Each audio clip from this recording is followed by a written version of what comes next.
இன்றைய முதல் வாசகம் யோவான் எழுதிய முதல் திருமுகத்திலிருந்து வாசகம். அதிகாரம் 4 வசனம் 7 முதல் 10 முடிய.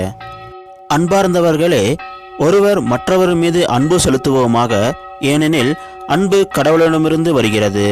அன்பு செலுத்தும் அனைவரும் கடவுளிடமிருந்து பிறந்தவர்கள், அவர்கள் கடவுளை அறிந்துள்ளார்கள்.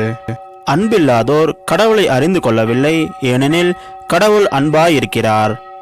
நாம் வாழ்வு பெறும் பொருட்டு கடவுள் தம் ஒரே மகனை உலகிற்கு அனுப்பினார். இதனால் கடவுள் நம்மீது வைத்த அன்பு வெளிப்பட்டது. நாம் கடவுளின் மீது அன்பு கொண்டுள்ளோம் என்பதில் அல்ல, மாறாக அவர் நம்மீது அன்பு கொண்டு தம் மகனை நம் பாவங்களுக்கு கழுவலாய் அனுப்பினார் என்பதில்தான் அன்பின் தன்மை விளங்குகிறது. இது ஆண்டவர் வழங்கும் அருள்வாக்கு. இறைவா, உமக்கு நன்றி. இன்றைய நற்செய்தி. மாற்கு நற்செய்தி அதிகாரம் 6 வசனம் 34 முதல் 44 முடிய. இயேசு கரையில் இறங்கிய போது பெருந்திரளான மக்களை கண்டார். அவர்கள் ஆயிரல ஆடுகளைப் போல இருந்ததால் அவர்கள் மீது பரிவு கொண்டு அவர்களுக்கு பலவற்றை கற்பித்தார்.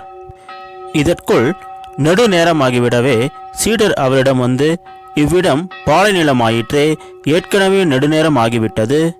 சுற்றிலும் உள்ள பட்டிகளுக்கும் ஊர்களுக்கும் சென்று உண்பதற்கு ஏதாவது அவர்களே வாங்கிக் கொள்ளுமாறு நீர் மக்களை அனுப்பிவிடும் என்றனர்.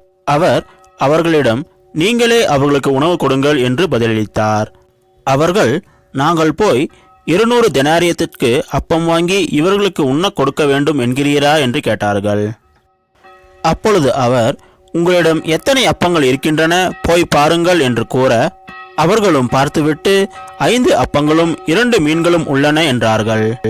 அவர் எல்லாரையும் பசும்புல் தரையில் அமரச் செய்யும்படி சீடர்களை பணித்தார்.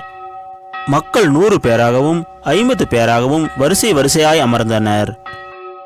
அவர் அந்த 5 அப்பங்களையும் 2 மீன்களையும் எடுத்து வானத்தை அண்ணாந்து பார்த்து கடவுளை போற்றி அப்பங்களை பிட்டு அவர்களுக்கு பரிமாறுவதற்காக தம் சீடரிடம் கொடுத்தார். அவ்வாறே அந்த 2 மீன்களையும் எல்லோருக்கும் பகிர்ந்தளித்தார். அனைவரும் வயிறாட உண்டனர். பின் எஞ்சிய அப்பத்துண்டுகளையும் மீன் துண்டுகளையும் 12 கூடைகள் நிறைய எடுத்தனர். அப்பம் உண்ட ஆண்களின் தொகை 5000.